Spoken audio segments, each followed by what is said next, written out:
بسم اللہ الرحمن الرحیم نحمدہ ونصلی علی رسولہ الکریم۔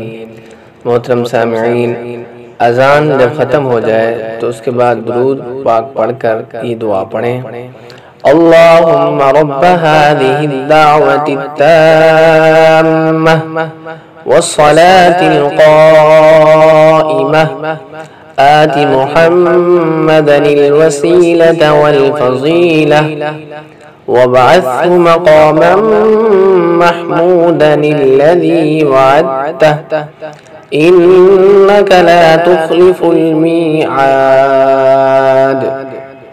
دوبارہ پڑھتے ہیں: اللهم رب هذه الدعوة التامة والصلاة القائمة آت محمدا الوسيلة والفضيلة وابعثه مقاما محمودا الذي وعدته إنك لا تخلف الميعاد۔ اے اللہ، اے اس دعوت کامل اور کھڑی ہونے والی نماز کے مالک، تو محمد صلی اللہ علیہ وسلم کو وسیلہ اور فضیلت عطا فرما دے اور ان کو اس مقام محمود پر پہنچا دے جس کا تو نے وعدہ فرمایا ہے، بے شک تو اپنے وعدے کے خلاف نہیں کرتا۔